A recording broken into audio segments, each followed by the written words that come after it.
Just your first and last name for me. Michael Palmer. And your role here with the Grant County Sheriff's Office. I'm the Chief Deputy.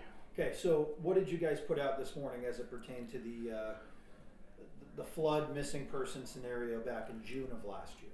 That the second body had been located of the male subject, Mr. Ankowski. And where was that found? Adjacent to Musselman Arch down the river, approximately 38 miles from where the accident happened up Mill Creek. What does that show about the force of water that day? How very powerful flash floods are, and that, you know, you could end up a mile away or you could end up 38 miles away. About the remains itself, do you know if everything was intact or how they were located, that sort of thing? I believe some boaters were headed down the river and they spotted it, and one of them happened to be a detective and was able to knew what he was looking at. For the most part intact. I believe the lower half, maybe from the knees down. Okay. Was this located on the shore, or do you know kind of the general scope of it? It appeared a sandbar, and after the water had come down, due to the falling water, that it was exposed. Anytime you're looking at a situation like this, what does it feel like to be able to get closure for a family in this situation? I think it's a complete relief that the family finally knows where their loved one's at, and you know, it's a relief for our first responders, the community that's still been looking for them, and you know, all the agencies that helped us during the incident. I mean, there was thousands of man hours poured into that. I was going to ask you about the initial search. I mean, you found the wife relatively quickly, if I remember correct, but yeah, it was relatively quickly compared to him. Yeah, I can't remember exactly. It seemed like a couple months later, a few months later.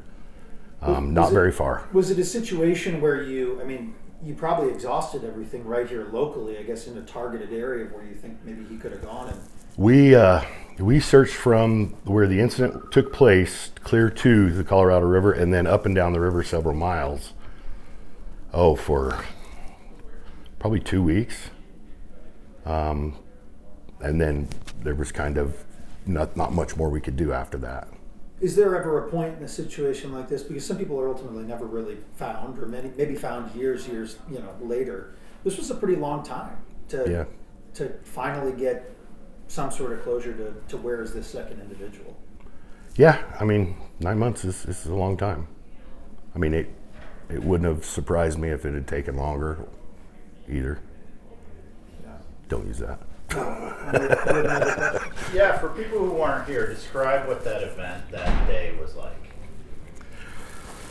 It was hot, and it was long hours. There was a lot of hope that, you know, we might find them in the general area unharmed, things of that nature. As the day went on, the reality of it set in more as we started to begin to find bits and pieces of the machine and things of that nature, and the ground that was continually more and more of it got covered and that kind of thing. As somebody who's been here and doing this for a while, I mean, to have a year like last year with multiple flood events like this, and what was that like in addition to your daily duties? What is that like to really not know that something like this is coming and then have to kind of just spring into action and go into flood mode, if you will?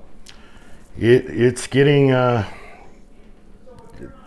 where it's I think we're becoming a well-oiled machine between us and the city with the floods, and the people are getting ready for it every year too. I mean, the stuff's starting to grow back on the mountain, so it should soak up a lot of the stuff, but